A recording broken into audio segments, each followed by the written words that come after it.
welcome back to my channel, or if you're new, hello, welcome. My name is Megan and I'm so excited you clicked on this video. I am officially entering week 3 of this new split and I'm gonna walk you guys through all of the days. This is 1000% my routine that I wrote for myself for this next 4 weeks. So I'm in week 3 now, so I have one more week after this. And this year has just been really, really good when it comes to training. I've become extremely intentional with my training. I never program a movement without having a reason. I never have a specific training day without a specific focus. And that has just helped me a lot with staying consistent and actually really just enjoying and loving the routine that I'm in, because I think training can become very boring and stagnant if you just stick with the same stuff all the time.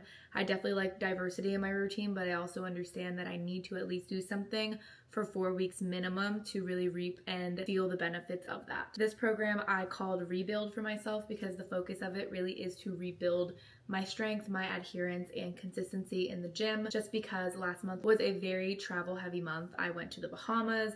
I was kind of out and about on weekends. I wasn't really sticking to a program. I was kind of freestyling, so I just wanted to really discipline myself and get myself right back in the groove now that I have some weeks at home before traveling again. Every single program that I've done this year, I've said to myself, what is my challenge of the 4 to 8 weeks that I'm on this program? And this one, I wanted to go back to a challenge that I had done earlier in the year, which was that I wanted to do a 5-day training split. I don't usually train 5 days. I typically go for 4 and then I do a solid core day, and that usually is sufficient and has been really good for me. But I know that I'm capable right now to do 5 days. I know that I have the time, I know that I have the ability, and I know that I want to build up the strength, and there's also just a ton of exercises I need to be doing, so it just makes more sense for me to spread it out. So my split for this training week is going to be as follows. Starting the week off, we have a back and shoulder day. I do this after work. I do work in person, and I work in person on Monday, Tuesday, Wednesday. So obviously I like to put my lower energy workouts on these days because I'm usually working out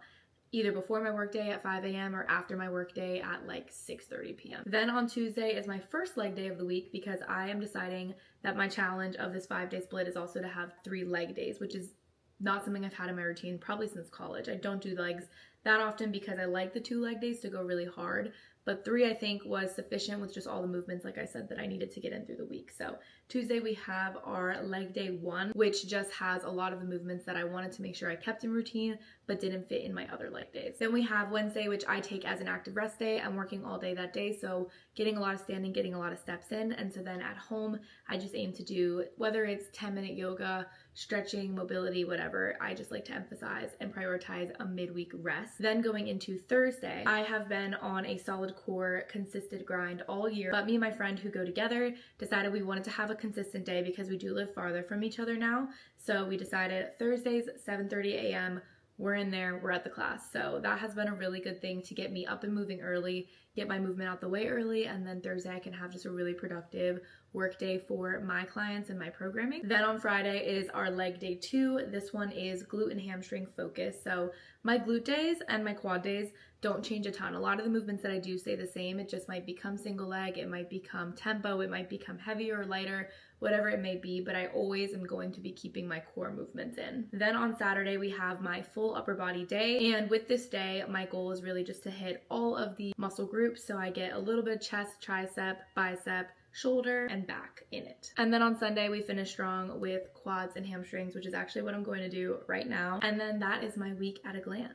Something that I've really been trying to emphasize and integrate a little bit more in this program and my previous program has been a little bit more core stuff. So I really am trying to add like a little mini core circuit to every single training day if I have time, whether that's just like 3 rounds of 40 seconds of 4 movements, just so I get it done at the end of my workout. And when it comes to warming up, I do have 2 warm-up routines. I'm going to have them linked down below.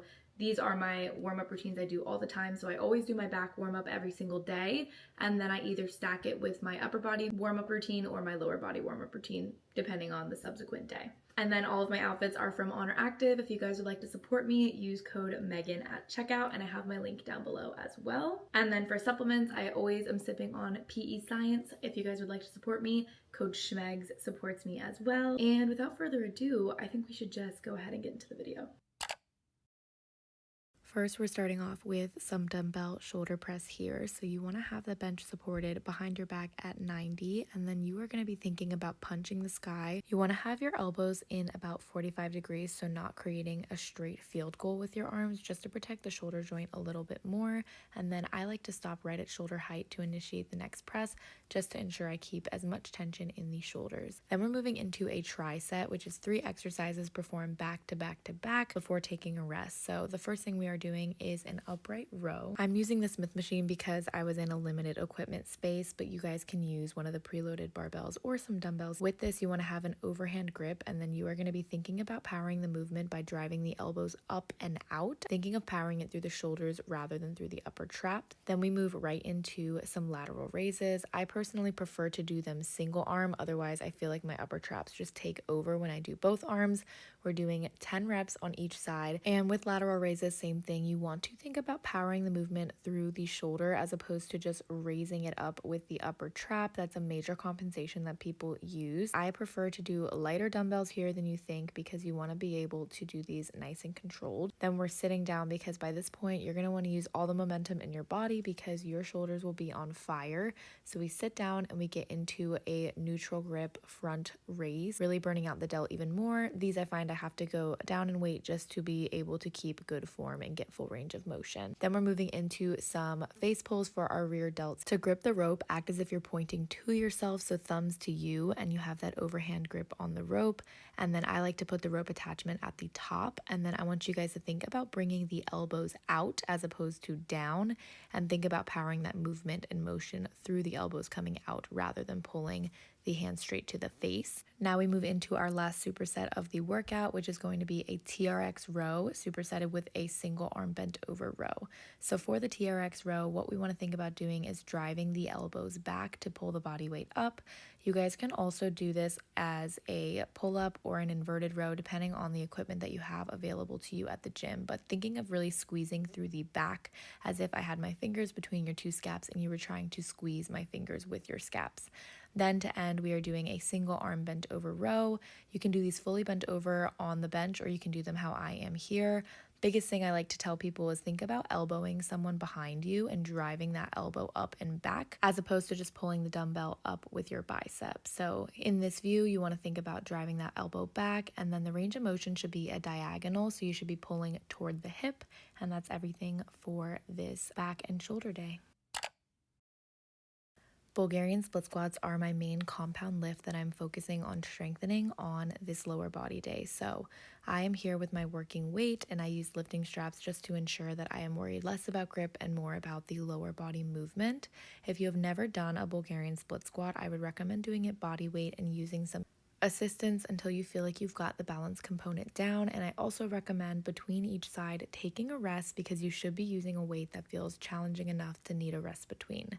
With this, you want to think about that front foot being the working leg and that back foot just being elevated and being there to support you. So the motion is being powered through the heel of the front leg as we come up, but you want to make sure that the full range of motion, you're keeping your foot flat. I see so many people's toes wiggling and wobbling, which does not help with the stability component, but also takes away from the range of motion. So you want to think about driving up through the heel, but you should feel that quad and that glute working as you are performing this movement. Now we move into some double leg dumbbell RDLs. So what you want to do here is you want to have the dumbbells coming in front as if you're shaving your shins, so keeping them nice and close to the body. Then the big movement pattern that you want to focus on getting down is the hip hinge. A hip hinge is not bending over to touch your toes. A hip hinge is sending your hips backwards as if you were closing the car door behind you. So you want to think about hips coming back, but knees and below staying stuck as if they were stuck in cement or concrete. So from knees down, we stay in the same place, hips drive back, and we know that the range of motion ends the moment that your hips can't go back any further. That is going to be what mitigates that back pain and keeps it focused in the hamstrings and the glutes. Now we're moving into a superset with the first movement being these heel elevated goblet squats. So we are performing as a drop set. So we are starting off with that weight up at chest, heels are elevated. And what this elevation does is it allows us to get a little bit more depth and range of motion. And it also biases the quads more than the glutes here. So we're getting more work through the quads. I like to do 8 to 10 reps of weighted, and then I drop that weight, hands come overhead, and I go straight into another 8 to 10 reps of body weight just to help to fatigue the muscles and make a bigger burn. Sometimes with heel elevated goblet squats, people feel like they stall on the weight they're using because their upper body can't handle how heavy it is. So this is a good way to increase that rigor by adding in that drop set. Then we move straight over to the cable column. I was actually wearing the ankle straps, being ready to hop right in, and we are doing a glute med cable kickback. I always tell people, think about if you were in a box and you wanted to kick the back left or right corner of that box. So we are at a slightly externally rotated toe angle, and we are kicking. And now to finish, we are doing a Copenhagen side plank here. The goal of this is to actually work the groin and adductors, so those inner thigh muscles. So what we're doing is we have a bent lever or a bent leg. That knee and below is supported on the bench, and then you're in a side plank position. The only thing that is keeping you up in this position is your elbow as well as your inner thigh and groin muscles. So this is something you're going to feel it activate right away, and you should feel like your inner thighs are working. If this is something that is too hard for you, I would recommend easier adductor strengthening, and examples of that would be the seated hip adduction machine, ball squeezes between the knees, anything that is going to start to work those adductors. But this should be a goal that everyone's able to do, and the aim is always for me to get to anywhere from 15 to 30 seconds, and building up this strength is essential because these are muscles that are honestly really slept on and not usually trained, but ones that if weak can contribute to weaknesses in your larger lifts, as adductors do play a role in anything with a wide stance, our squats, our deadlifts, and just overall daily function. So starting off with those Copenhagens, aiming to go for 30 seconds, dropping down, and then I got into a little bit of core to superset it with. So I have a dumbbell overhead and I'm doing the legs of a dead bug. Biggest thing with any core movement where you are supine, so you're facing up, is that your back stays glued to the ground. If your back is creating an arch, then you are not keeping tension in the core, so you want to focus on learning and perfecting that pelvic tilt first and foremost. If you feel like the back comes up as your legs go further out, then just shorten the lever. And what I mean by that is instead of your legs going fully straight like mine are here, have your heels just tap the ground and keep the knees bent. This isn't a forever thing, but it's a solution so that you can build the strength to be able to increase the lever. But it's not a race. It's all about where your core is at. And I used to be in that same place. Then we are finishing off with some bicycle crunches here. Again, back wants to stay nice and flat. Thinking of that pelvic tilt, you should feel that core engaged. And now we're coming across, so elbow comes to opposite knee to get those obliques involved. To start off this glute focused leg day, we are going to be doing our hip thrusts here. I like to do them on the Smith machine just because it adds that layer of stability, so you're not worried about the bar going side to side.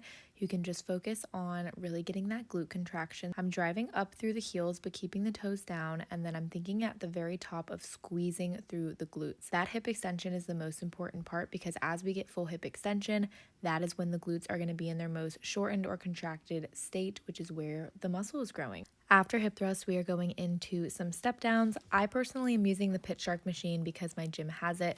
You guys can use a cable column or you guys can use a dumbbell. And what you'll see with this range of motion is I'm not actually even touching the ground with my back foot. So I'm really hinging like a posterior lunge, thinking of just sending my hips back, and I'm keeping from my knee down in the same place. So my knee is always going to stay stacked over my ankle. I'm hinging back at the hip first, and then I'm focusing on that knee flexion. So hips come back kind of like an RDL first. I have that bent over torso lean. My knee stays stacked over my heel, and then I start to bend the knee towards the end range of motion. So what that's going to do is we are going to really be able to get full stretch and bias on the glutes as opposed to really just focusing on the quads, which is sometimes what happens when you're doing normal step ups without a hinge. The angle of this clip is so funny because this machine is so tilted down to where I look tiny and you're just getting the bottom of my feet. But with this motion, what we are doing is a seated leg curl or a seated hamstring curl. This is something that's been a huge emphasis in my routine because it's definitely my weakest range of motion. strengthening my hamstrings through the shortened position, which is this curling position. So what I'm doing here is I'm coming down and then I'm going as slow as I can on the way back up to really control the eccentric portion of this lift. So when you feel like you don't have a lot of strength in a certain movement, you don't have to just focus on increasing weight, increasing weight. The weight can stay the same, but the control and the form with that weight is what's really going to be the difference maker to allow us to increase our weight. So that's what I've been really focusing on. And then we are moving into our back extensions. My gym has this amazing fancy machine and it has been the best addition to my life. I'm not going to lie, because setting it up before was very tedious. This is the same as the normal back extension that you guys would have at your gym. The only difference is instead of having a cable pulley to do the reps with, you would just hold a dumbbell or a preloaded barbell instead. Then we finished with some abs, and I did speed this up just to make it go a little faster. But basically here what I'm doing is the same positioning from that earlier dead bug position, but now I'm just doing what I showed you guys, which is shortening the lever. So just tapping with the legs bent and toes coming down, because as I try to extend both legs down, that's when I feel like my back can't stay down and when I can't keep my core engaged. So I do that, and then I go straight into my bicycle crunches. I don't know why I've been loving these lately. They're just a good one for my routine. So then I go straight into that movement, and then from that movement, I'm going straight into sit-ups. So with my core circuits, what I like to do is I like to pick 2 to 3 moves, and I take those moves, I pick the reps that I want to do for each one, and then I do it as a circuit, aiming for 2 to 3 rounds depending on the day and the amount of time. Core can be a little tedious because it does add some time to the end of your workout, but I definitely have noticed results with this. And I also think just making it a bigger priority was a big goal for me in this program, and it was something that I'm really proud that I was able to stick to. And also it's just really freaking hard. So that is the end of this workout day, and let's get into the next one. We are starting off with flat dumbbell chest press. I have not yet learned the graceful way to fall down into this position, but we make it work. With this, we have our 3 points of contact, one being your upper back, one being your glutes, one being your feet, and then bonus point would be your head as well. You can have a little arch in your low back. I know people are for or against this. It's not a major one, so it's totally fine. And then with this, what you want to think about doing is punching the sky. So we're going to let the weight come down. We're going to open up the chest. And then once we get to the bottom end range, you want to think about pressing up through the chest, and you're really going to feel a difference in the strength. You're also going to feel your triceps working, which is totally normal as well. Now we are moving into a superset. So I am first starting off with some hammer curls. I'm doing them seated just because sometimes I feel like I use my body momentum too much when I'm standing. This helps me to really feel like I'm isolating. And if you wanted to take it a step further to isolate the biceps, you could also put the seat back up and lean back into the seat back. Then for the second component of the superset, we are going into supinated bicep curls. So this is another example of exercises that are probably getting easy for people to do 3 or 4 sets of 10 just straight. So a way to intensify it is by doing them back to back with no rest, so that you can get a little added burn and tension through the muscle. Now to get more rear delt in our week, we're doing bent over rear delt flies, and I'm doing the pinkies up variation, but you guys can also go palms down. These I cannot go very heavy with, and I don't focus on heavy weight, but I go more for higher reps, and I'm doing them bent over just for a little bit of added stability so I can focus more on the delt rather than the upper trap taking over. This one's always fun to try to get both cables. If you guys can, I highly recommend doing it on the cable column. I personally find this tension to do the best for me, and so don't be afraid to take up both cables and only use 10 pounds or 5 pounds. That's still okay, and you can't improve if you don't try. So I like to do these at a high to low angle so you guys can see I'm opening arms back and up, and then as I come in, I'm pinching hands together like I'm giving a big bear hug. When we come out, we're gonna get a lot of stretch on the pec there, and I've really been feeling those when adding them into my routine. Now we're moving into my go-to tricep superset, and I found that this is really something that gets the triceps burning and sore in ways that I haven't really been able to do prior. So we're starting off with an overhead tricep extension on the cable with the rope attachments. This took me a while to get the form down and really get a groove with, but once you do, you're really going to feel that tricep work. And with tricep work, I want you guys to think of the tricep as a hinge movement at the elbow. So if I was stagnant from the elbow down to the shoulder, the only thing that's actually moving is my forearms and below to create that elbow extension.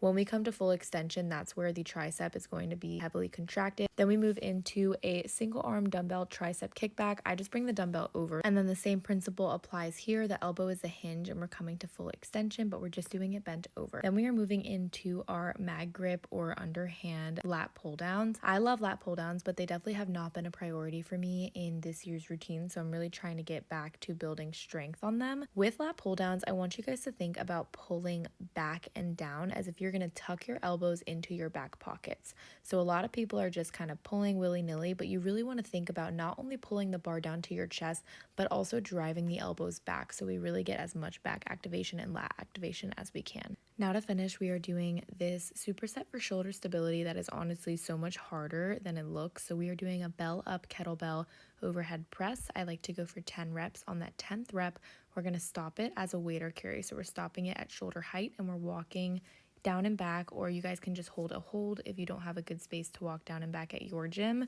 Doing this is really going to test the endurance of your shoulder as well as the stability of your shoulder with that bell up. So you want to focus on keeping it in the same place, keeping it at the same height, keeping core brace. And if you can't yet do this with the smallest kettlebell at your gym, start with just a dumbbell and build your way up to finish this workout.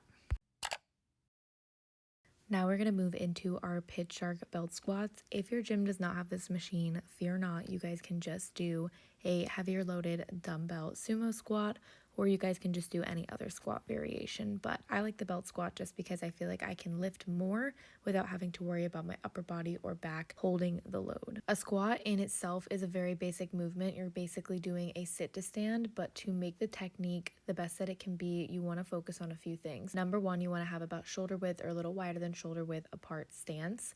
Toes can be a little bit externally rotated if it's more comfortable for the hips. And then the biggest thing is that you want to make sure that your full foot keeps in contact with the ground. There's so many times when I see people's heels creeping up, and if you feel like you can't get deep enough without coming up on the toes, then that is your end of range of motion and you need to work a little bit on ankle mobility. Now for a superset that I've honestly had in my program for the entire year so far, we're going to be doing a single leg press. This machine at this gym is a little bit more of a hip press, so the line of pull is a little bit different, but I just found the angle that I felt I best got some quad activation.